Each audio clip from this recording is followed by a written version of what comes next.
বিসমিল্লাহির রহমানির রহিম। হে সমস্ত জগৎবাসী, আজ আমি শামীম আলী চিশতি আপনাদের সামনে যে আলোচনাটি নিয়ে হাজির হলাম, সে আলোচনাটি খুবই ভালো এবং বোঝার কিছু আছে। আর সেই আলোচনাটি হবে যে আদম সৃষ্টির আগে আর কয়টা জাতি ছিল, আর সেই জাতিদেরকে আল্লাহ ধ্বংস করে দিল। আর ধ্বংস করে যখন দিয়েছিল, সেই জাতি কিন্তু মূলত তাদের স্বভাব চরিত্রগুলো ধ্বংস হয়নি। যেমন আদম সৃষ্টির আগে আরো 4টি জাতি, হারিস, নারিস, জিন, অসুর, এই জাতিগুলোকে ধ্বংস করে দেওয়া হয়েছিল। কেন? তারা হানাহানি, মারামারি, কাটাকাটি, হিংসা, নিন্দা এরকম করত। তো এখন আপনারা বলতে পারেন যে পৃথিবীতে মানুষও তো মারামারি, কাটাকাটি, হানাহানি করছে, হিংসা নিন্দা করছে, লুটপাট করছে এবং মানহানি করছে, তাহলে তারা এরকম করত। তো এখন কথা হলো, তারা যখন এরকম হানাহানি মারামারি করত, তাদেরকে ধ্বংস করে দেওয়া হয়েছে। এখন মানব জাতি ওই 4টা জাতির পরে সৃষ্টি করা হয়েছে। তাহলে এই মানব জাতীয় তো মারামারি, হানাহানি, কাটাকাটি এবং হিংসা নিন্দা করতেছে, তাহলে এদেরকেও কি ধ্বংস করে দেবে? আমি বলবো হ্যাঁ, এদের মধ্যে যারা হিংসা, নিন্দা, পরনিন্দা এবং লুটপাট করে খাচ্ছে, মারধর করছে, তারা আসলে কিন্তু মানুষ নয়। নাউজুবিল্লাহ, মানুষ নয় মানে কেমন কথা? এটা যেমন কথা সেটা আমি আপনাদেরকে অবশ্যই খুলে বলছি। সেটি দেখুন যে আল্লাহ কি বলেছে, মানুষ মৃত্যুর পরে এদেরকে আবার জীবিত করবে। তার মানে মানব জাতিকে ধ্বংস করে দেওয়া হবে। তার মানে মানব জাতিকে নয়। এখানে বিষয় হলো, মানুষের দেহটা ধ্বংস হয়ে যাবে, আত্মার কিন্তু ধ্বংস হয়নি। সেই আত্মাগুলো কিন্তু মরেনি, আত্মার কিন্তু মৃত্যু নেই। তাহলে দেহ ধ্বংস হয়েছে, দেহ থেকে সেই আত্মাগুলো বের হয়ে গেছে, কিন্তু আত্মার মধ্যে যে ভালো স্বভাব, খারাপ স্বভাব, যে পৃথিবীতে যাই কিছু করেছে, সেই স্বভাবগুলো কিন্তু তাদের আত্মার মধ্যে লেগে আছে। এখন দেখেন, জিন, অসুর, হারিস, নারিস, এদেরকে ধ্বংস করে দেওয়া হয়েছিল। তারা পৃথিবীতে বিশৃঙ্খলা করে, আল্লাহর ইবাদত করে না, তারা হানাহানি, মারামারি, কাটাকাটি, হিংসা নিন্দা করে, এই জন্য তাদেরকে ধ্বংস করে দেওয়া হয়েছে।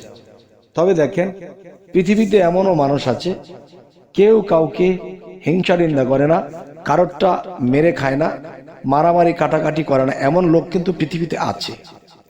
আবার এক ধরনের লোক আছে, তারা মারামারি করছে, হানাহানি, কত বিশৃঙ্খলা করছে, মিথ্যা অবিচার করছে।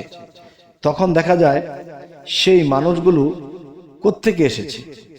সেই মানুষগুলো দেখেন, জিন, অসুর, হারিস, নারিস, তারা যখন ব্যভিচার ছিল, তারা যে মারা গেছে, তাদের দেহ ধ্বংস হয়ে গেছে, কিন্তু তার দেহের ভিতরে আত্মরূপে তারা কিন্তু রয়ে গেছে।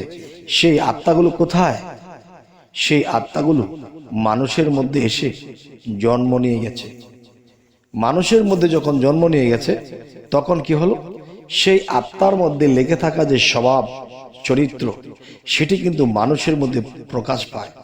দেখবেন, মানুষই মানুষকে দয়া করছে, মানুষই মানুষকে ভালোবাসছে, মানুষের প্রতি মানুষ সহানুভূতিশীল হচ্ছে।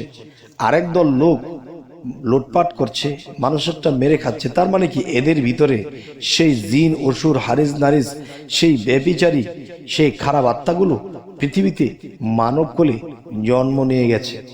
তখন কি হলো? তখন সেই স্বভাব চরিত্রগুলো সেই মানুষের মধ্যে, জিন, অসুর, হারিস, নারিস, এগুলো তারা খারাপ প্রকাশ করতেছে, খারাপ ঘটাইতেছে। আর ভালো মানুষগুলো দেখবেন, তাদেরকে মারলেও কিছু পায় না, তাদেরকে অনাদর করলেও কিছু পায় না, গাল দিলেও কিছু পায় না, কারোর সাথে হিংসা নিন্দাও করে না। তার মানে কি? এই মানুষগুলো সেই আত্মা থেকে এসেছে বলে আজ এই অবস্থা। তবে হে সমস্ত জগতবাসী, আমরা চেষ্টা করব, যখন আমরা পৃথিবীতে যৌবনপ্রাপ্ত হই, বিবাহ শাদী করতে হয়। তো পৃথিবীতে অনেক মানুষ আছে এখনো পর্যন্ত বিবাহ শাদী করেনি। যদি করে, তাহলে তারা কি করবে? তারা ভালো জাত বংশ দেখে বিবাহ করতে হবে, সভ্য শান্ত দেখে বিবাহ করতে হবে।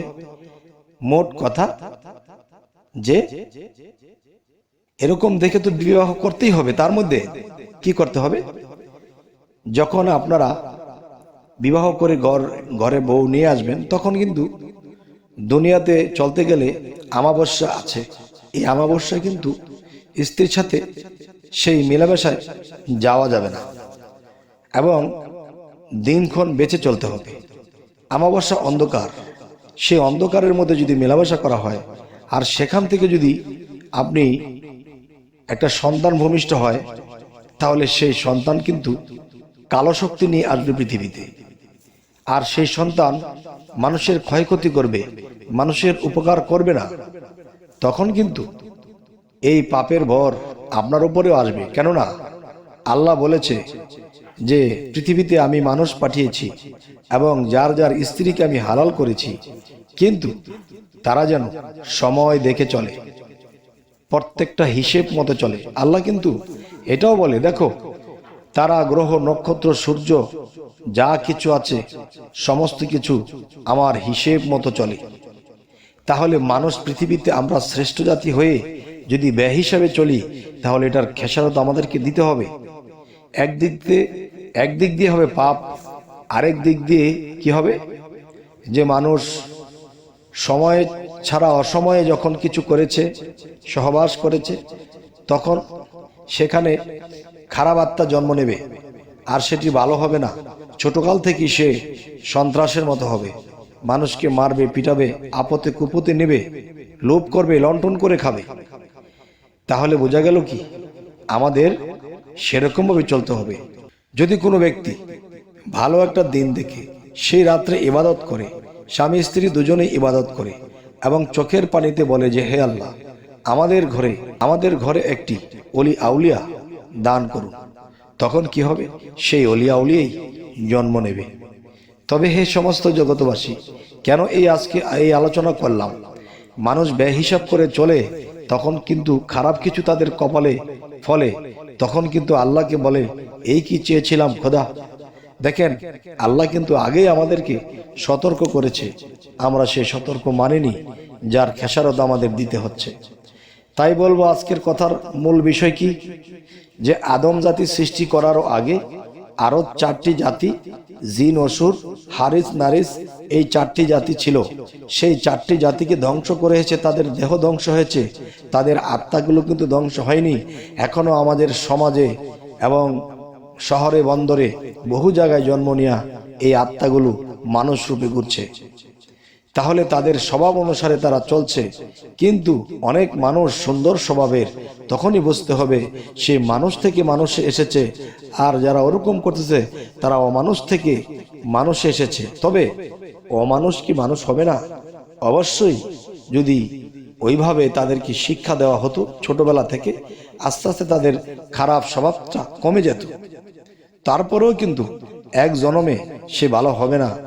এই জন্মে যদি কিছু ভালো করে যায়, তো পরের জন্মে আরো ভালো কিছু হয়ে এই পৃথিবীতে আসতে পারবে।